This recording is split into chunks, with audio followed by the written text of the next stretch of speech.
हमारे सामने कुछ ऐसे सरकारी दस्तावेज, शोध पत्र और रिपोर्ट्स का एक काफी बड़ा ढेर रखा है। जिन्हें देखकर पहली बार में तो किसी को भी लग सकता है कि ये बस खेती बाड़ी की उबाऊ नीतियां होंगी। बिल्कुल, मतलब आमतौर पर ऐसी फाइलों में इतनी तकनीकी भाषा होती है कि शायद ही किसी का ध्यान उस तरफ जाए। सही बात है। लेकिन जब हमने इन पन्नों में गहराई से गोता लगाया तो मतलब एक ऐसी कहानी निकलकर सामने आई जिसने पूरी तरह से चौंका दिया। एकदम। और आज के इस विस्तृत और गहन विश्लेषण का जो हमारा मुख्य विषय है वो है प्राकृतिक खेती, यानी नेचुरल फार्मिंग। हाँ। और इसके साथ ही एक बेहद नया कॉन्सेप्ट जिसे स्मार्ट एफपीओ कहा जा रहा है। तो आज का हमारा मिशन सीधा सा है, इन भारी भरकम दस्तावेजों से वो सबसे जरूरी और काम की जानकारी बाहर निकालना। क्योंकि ये साबित करना जरूरी है कि ये विषय सिर्फ गांव या किसानों तक सीमित नहीं है। बिल्कुल नहीं, असल में ये हमारी और रोजमर्रा की थाली में मौजूद खाने, हमारी सेहत और इस पूरी पृथ्वी के भविष्य से सीधे तौर पर जुड़ा हुआ मुद्दा है, जिसे अब और नजरअंदाज नहीं किया जा सकता। इस पूरी तस्वीर का एक बहुत ही दिलचस्प पहलू ये है कि जब भी प्राकृतिक खेती शब्द का इस्तेमाल होता है ना, हाँ, अक्सर एक पुरानी सी तस्वीर दिमाग में आती है। बिल्कुल, लोगों को लगता है एक पुरानी पारंपरिक बीते हुए कल की बात हो रही है, एक तरह की पुरानी याद, जैसे दादा परदादा के जमाने की बात, जब बैलगाड़ी हुआ करती थी। हाँ, और जीवन बहुत धीमा था। लेकिन इन मौजूदा दस्तावेजों का गहराई से विश्लेषण करने पर ये भ्रम पूरी तरह टूट जाता है। पूरी तरह से प्राकृतिक खेती अब कोई पुरानी याद या केवल एक पारंपरिक अभ्यास नहीं रह गई है। फिर आज के समय में ये क्या है? आज के समय में ये सबसे बड़ी और आधुनिक आवश्यकता बन चुकी है। मतलब एक वैज्ञानिक टूल की तरह। एकदम सही। सच तो ये है कि यह एक ऐसा वैज्ञानिक टूल है जिसके बिना भविष्य की खाद्य सुरक्षा, गिरते भूजल स्तर और जलवायु परिवर्तन जैसी विशाल चुनौतियों का सामना करना लगभग असंभव है। चलिए इसे थोड़ा विस्तार से समझते हैं, क्योंकि जब हम इन दस्तावेजों के अंदर जाते हैं तो जो संकट सामने आता है वो वाकई डराने वाला है। डराने वाला ही है।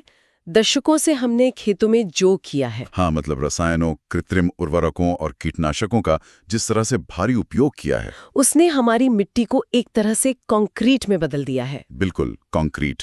रिपोर्ट साफ तौर पर ये आंकड़े देती हैं कि मिट्टी का भयानक क्षरण हो रहा है। और उसमें मौजूद सूक्ष्मजीवी जीवन जो है, जैसे केंचुए, बैक्टीरिया और फंगस, जो असल में मिट्टी की जान होते हैं, हाँ, जो उसे उपजाऊ बनाते हैं, वे तो लगभग खत्म ही हो गए हैं। और इसका सीधा असर ये हुआ है कि मिट्टी की पानी सोखने की क्षमता खत्म हो गई है।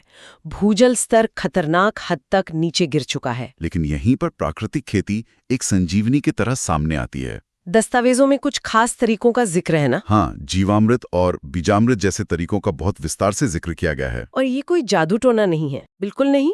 ये पूरी तरह से विज्ञान पर आधारित हैं। गाय के गोबर, मूत्र, गुड़ और बेसन के मिश्रण से तैयार होते हैं ये घोल। और जब ये मिट्टी में डाले जाते हैं तो ये सोए हुए केंचुओं और लाभकारी रोगालुओं को वापस ले आते हैं। एक तरह से ये मरी हुई मिट्टी में फिर से जान फूंक देते हैं। सही कहा। और इसका प्रभाव केवल खेत की बाउंड्री तक सीमित नहीं रहता। मिट्टी के स्वास्थ्य का सीधा संबंध जन स्वास्थ्य से है। अगर मिट्टी बीमार होगी, उसमें रसायनों का जहर होगा, तो उसमें उगने वाला अन्न भी तो बीमारी होगा। आज हम देखते ही हैं कि जीवन शैली से जुड़ी बीमारियां कितनी तेजी से बढ़ रही हैं। हर दूसरे घर में कोई ना कोई समस्या है। इसका एक बहुत बड़ा कारण हमारे रोजमर्रा के खाने में मौजूद कीटनाशकों का अंश है। और प्राकृतिक खेती इस जहरीले चक्र को तोड़ती है। हाँ, ये स्वच्छ भोजन यानी क्लीन फूड की गारंटी देती है। ऐसा भोजन जो रसायनों से पूरी तरह मुक्त हो। इसके साथ ही रिपोर्ट एक और बहुत बड़े संकट की ओर इशारा करती है। किसानों का आर्थिक संकट। आज छोटे किसानों के लिए खेती घाटे का सौदा क्यों बन गई है? क्योंकि उन्हें हर मौसम की शुरुआत में महंगे रासायनिक उर्वरक और कीटनाशक खरीदने पड़ते हैं, जिसके लिए वे कर्ज लेते हैं। और प्राकृतिक खेती इस बाहरी लागत को ही खत्म कर देती है। मतलब किसान को बाजार से कुछ खरीदना ही नहीं है, वो अपने ही खेत के कचरे और गाय के गोबर से खाद बना लेगा। और जब लागत ही शून्य हो जाएगी तो कर्ज लेने की नौबत ही नहीं आएगी। भले ही शुरुआती दौर में उत्पादन थोड़ा कम हो, लेकिन बाजार से जहर खरीदने का जो भारी भरकम खर्च बचता है ना, उससे किसान का शुद्ध मुनाफा बढ़ जाता है। ये बहुत बड़ी बात है। अगर हम इसे व्यापक संदर्भ से जोड़कर देखें तो ये बात सिर्फ एक किसान के मुनाफे या हमारी सेहत तक सीमित नहीं रहती। भारत के महत्वाकांक्षी जलवायु लक्ष्यों से भी जुड़ती है ये बात। हाँ, जिन्हें हम एनडीसी कहते हैं, अंतर्राष्ट्रीय स्तर पर भारत ने संकल्प लिया है और 2070 तक नेट जीरो हासिल किया जाएगा। अब सवाल उठता है कि इसमें खेती क्या कर सकती है।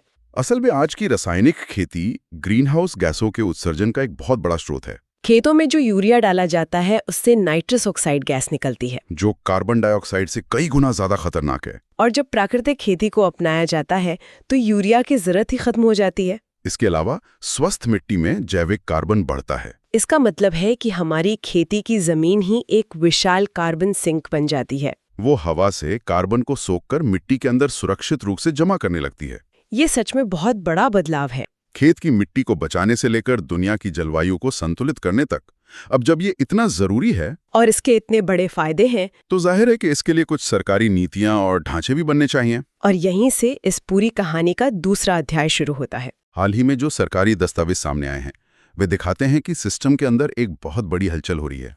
3 जुलाई 2025 को कृषि मंत्रालय के अधीन आरकॉन नागपुर ने एक स्पष्ट निर्देश जारी किया। इसके तुरंत बाद 7 जुलाई 2025 को मध्य प्रदेश सरकार ने भी एक बहुत कड़ा आदेश निकाला।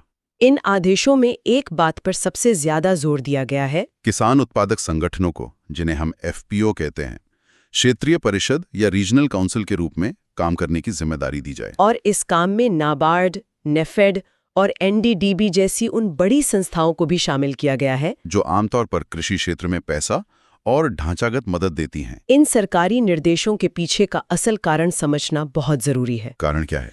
राष्ट्रीय प्राकृतिक खेती मिशन के सामने सबसे बड़ी नौकरशाही की बाधा प्रमाणीकरण या सर्टिफिकेशन रही है। मान लीजिए एक किसान प्राकृतिक तरीके से खेती कर रहा है, तो बाजार को कैसे यकीन होगा ये सच में बिना रसायन के उगाया गया है?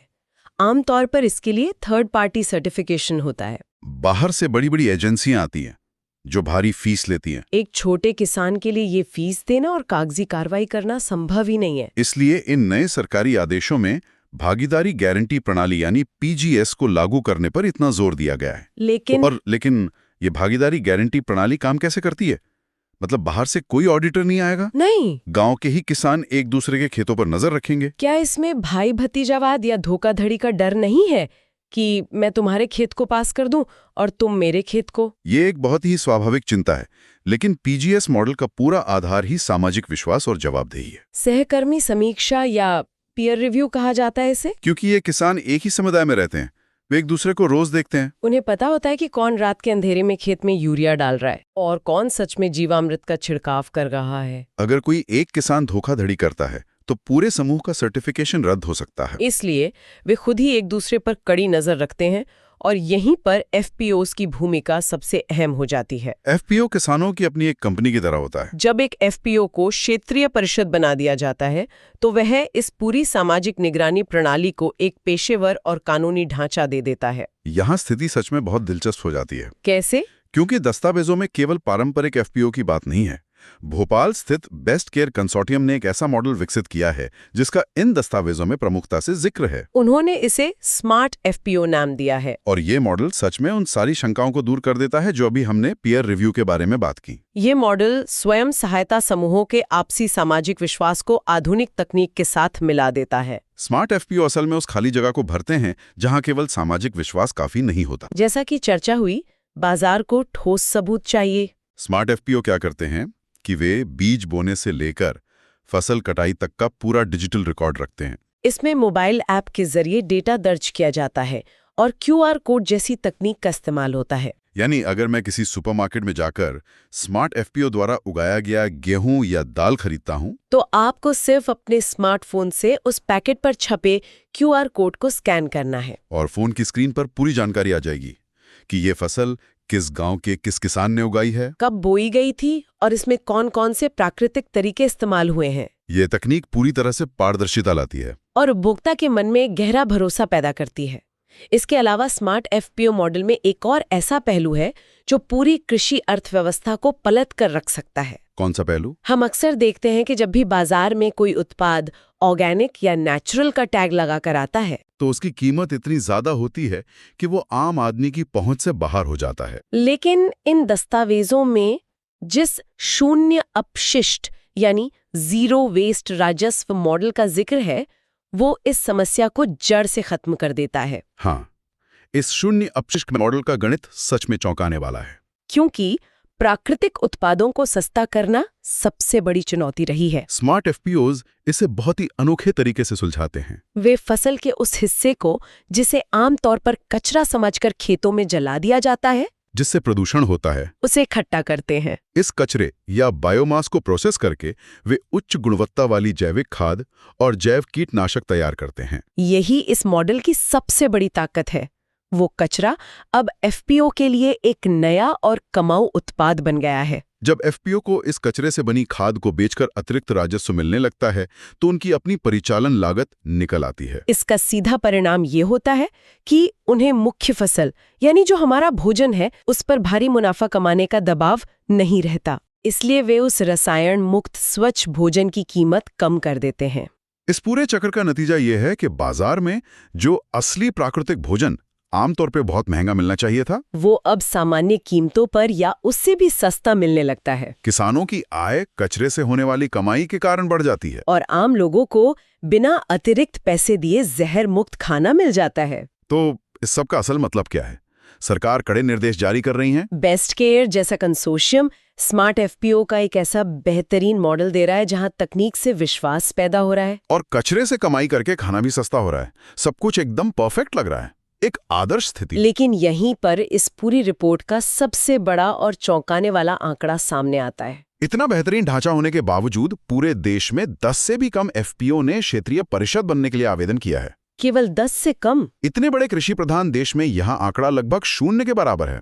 आखिर ऐसा क्यों हो रहा है? ये एक बहुत ही महत्वपूर्ण सवाल खड़ा करता है और इसका जवाब समझने के लिए हमें आज के एफपीओ की जमीनी हकीकत को समझना होगा। इसका सीधा संबंध एक बहुत बड़े हितों के टकराव या कॉन्फ्लिक्ट ऑफ इंटरेस्ट से है। हमें ये देखना होगा कि वर्तमान में अधिकांश एफपीओ पैसा कैसे कमाते हैं। उनका मुख्य व्यवसाय इनपुट ट्रेडिंग है। इसका मतलब है कि वे बड़ी कंपनियों से थोक में रासायनिक उर्वरक, हाइब्रिड बीज और जहरीले कीटनाशक खरीदते हैं और अपने सदस्य किसानों को मार्जिन पर बेचते हैं। उनके राजस्व का एक बहुत बड़ा हिस्सा इसी रसायन की बिक्री पर टिका हुआ है। अब सोचिए, अगर वे प्राकृतिक खेती को बढ़ावा देंगे तो उनके अपने ही सदस्य किसान उनसे यूरिया और कीटनाशक खरीदना बंद कर देंगे। ये तो बिल्कुल ऐसा हुआ कि किसी जंक फूड बेचने वाली कंपनी को लोगों का फिटनेस कोच बना दिया जाए। जाहिर है वो कभी नहीं चाहेंगे कि लोग जंक फूड खाना छोड़ें, क्योंकि उनका अपना पूरा बिजनेस मॉडल ही लोगों को अस्वस्थ चीजें बेचने पर टिका है। वे खुद रसायन बेचना छोड़कर प्राकृतिक खेती का प्रमाणीकरण कैसे कर सकते हैं?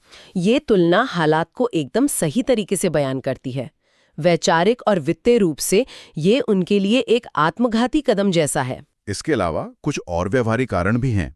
कई मौजूदा एफपीओ के पास तकनीकी ज्ञान की भारी कमी है। डिजिटल रिकॉर्ड कैसे रखना है, स्मार्टफोन के जरिए डेटा कैसे प्रमाणित करना है, इस बारे में उन्हें जानकारी नहीं है। उन्हें डर लगता है कि नई जिम्मेदारी लेने से उन पर प्रशासनिक काम का भारी बोझ आ जाएगा। और सबसे बड़ी समस्या ये है कि उन्हें जमीनी स्तर पर सही मार्गदर्शन या मेंटरशिप नहीं मिल रही है। कोई उन्हें ये समझाने वाला नहीं है कि प्राकृतिक खेती अपनाकर भी वे स्मार्ट एफपीओ बनकर एक नया और ज्यादा टिकाऊ व्यापारिक मॉडल खड़ा कर सकते हैं। और अगर ये स्थिति ऐसे ही बनी रही, अगर ये एफपीओज इसी तरह जिम्मेदारी लेने से पीछे हटते रहे तो इसके परिणाम क्या होंगे? दस्तावेजों में इस बात को लेकर एक बहुत ही कड़ी चेतावनी दी गई है। परिणाम बहुत ही दुर्गामी और खतरनाक होंगे। सबसे पहला नुकसान तो ये होगा कि प्राकृतिक खेती को पूरे देश में फैलाने का जो राष्ट्रीय मिशन है वो फाइलों में ही अटका रह जाएगा। लाखों किसान जो सच में रसायन मुक्त खेती करना चाहते हैं वे प्रमाणन से वंचित रह जाएंगे। इसके बाद दूसरा सबसे बड़ा खतरा बाजार में आएगा। जब कोई प्रमाणित करने वाली संस्था नहीं होगी तो बाजार में नकली प्राकृतिक उत्पादों की बाढ़ आ जाएगी। कोई भी साधारण और रसायनों से उगाई गई फसल पर नेचुरल का लेबल चिपकाकर उसे महंगे दामों पर बेच देगा, जिसे ग्रीन वॉशिंग कहा जाता है, वो धड़ल्ले से होगी। इससे उपभोक्ताओं का इस पूरे स्वच्छ भोजन अभियान से भरोसा उठ जाएगा। और जब भरोसा टूटता है तो बाजार में केवल वो बड़ी प्राइवेट कंपनियां बचती हैं जो बहुत महंगे सर्टिफिकेशन प्रोसेस का खर्च उठा सकती हैं। छोटे किसानों का खेल वहीं खत्म हो जाएगा। बिल्कुल, एक तरह का एकाधिकार या मोनोपोली स्थापित हो जाएगी। और इसका अंतिम परिणाम ये होगा कि रसायन मुक्त और सुरक्षित भोजन केवल समाज के एक बहुत छोटे और अमीर वर्ग का विशेषाधिकार बनकर रह जाएगा। बाकी पूरी आबादी को वही रसायनों से भरा खाना खाने पर मजबूर होना पड़ेगा। इससे समाज में स्वास्थ्य का एक बहुत बड़ा विभाजन पैदा होगा। और हाँ, अगर हम प्राकृतिक खेती की ओर बड़े पैमाने पर नहीं मुड़ पाए तो हमने शुरुआत में जिन जलवायु लक्ष्यों की बात की थी, 2070 का नेट जीरो और 2030 तक उत्सर्जन में कमी, वे लक्ष्य भी बुरी तरह विफल हो जाएंगे। इस पूरी विस्तृत चर्चा को अगर समेटा जाए तो एक बात शीशे की तरह साफ हो जाती है। प्राकृतिक खेती अब हमारे सामने मौजूद कई विकल्पों में से कोई एक विकल्प नहीं है जिसे हम अपनी मर्जी से चुन सकें या छोड़ सकें। ये हमारे अस्तित्व को बचाने के लिए एक अनिवार्य शर्त बन चुकी है। और इस बदलाव को सरकारी फाइलों से निकालकर जमीन पर उतारने की चाबी स्मार्ट एफपीओज के पास है। किसानों को केवल खेत में काम करने वाले उत्पादक के सांचे से बाहर निकलना होगा। उन्हें खुद को गतिशील उद्यमी यानी डायनामिक एंटरप्रेन्योर के रूप में ढालना होगा, जो पर्यावरण, आधुनिक तकनीक और नए व्यापारिक मॉडल तीनों को एक साथ समझ सकें। इस पूरे मिशन का जो सार है वो इन रिपोर्टों में एक बहुत ही सरल लेकिन शक्तिशाली वाक्य में लिखा गया है। स्वस्थ मिट्टी, समृद्ध किसान, जहर मुक्त भारत। ये केवल एक नारा नहीं है बल्कि एक दिशा है। जब तक मिट्टी स्वस्थ नहीं होगी, किसान कर्ज से मुक्त होकर समृद्ध नहीं होगा और तब तक भारत जहर मुक्त नहीं हो सकता। और जो भी किसान समूह या संस्थाएं इस मुहिम की गहराई को समझ रहे हैं और इस स्मार्ट एफपीओ मॉडल के बारे में अधिक जानना या जुड़ना चाहते हैं, उनके लिए रिपोर्ट में बेस्ट केयर कंसोर्टियम की जानकारी दी गई है। उनका ईमेल है akss.fpo@gmail.com। इस चर्चा के दौरान हमारा उद्देश्य केवल उपलब्ध रिपोर्ट और तथ्यों का निष्पक्ष रूप से एक विश्लेषण रखना था। ये किसी नीति का समर्थन या विरोध नहीं है। बिल्कुल।